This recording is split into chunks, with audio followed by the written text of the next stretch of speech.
हमज़ा अपने घर से चला गया क्योंकि वो जानता है कि उसकी माँ कभी भी रानिया का और उसके रिश्ते के लिए राज़ी नहीं होगी। तो उसे यही तरीका अपनाना था क्योंकि सायदा को अब समझ आ जाएगी कि वो कितनी गलत है, अपने बेटे के साथ कितना गलत कर रही है। तो नायला बहुत ही ज़्यादा परेशान रहती है कि उसका बेटा उससे दूर हो चुका। उसे अपनी गलतियों का एहसास होना शुरू हो जाता है कि उसने अपने बेटे की खुशियों के साथ बहुत बुरा किया।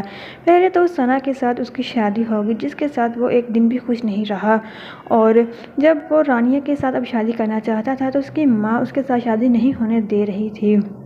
तो वो रानिया के पास चली जाती है और उससे जाकर माफ़ी मांगती है कि मैंने तुम्हारे साथ बहुत गलत किया, मैं चाहती हूँ कि तुम अब हमज़ा से शादी कर लो। इस पर रानिया कहती है कि आप ये सब इसीलिए कह रही हैं क्योंकि हमज़ा वापस आ जाए। इस पर नायला कहती है कि नहीं बेटा, मैं इसी वजह से नहीं कह रही हूँ, लेकिन मुझे अपनी गलती का एहसास हो गया है कि मैं कितनी गलत हूँ। मुझे तुम दोनों को मिला देना चाहिए क्योंकि तुम दोनों की खुशी ही इसी में है। इस पर रानिया खामोश हो जाती है। तो हमज़ा अपनी माँ से कहता है कि आपको ये गलत एहसास दिलाने के लिए ही मैं आपसे दूर गया था ताकि आपको पता चले कि आप गलत कर रही हैं हमारी खुशियों के साथ। तो नायला कहती है कि हाँ बेटा, बस तुम वापस आ जाओ, अब मैं खुद तुम्हारी शादी रानिया से करवाऊँगी।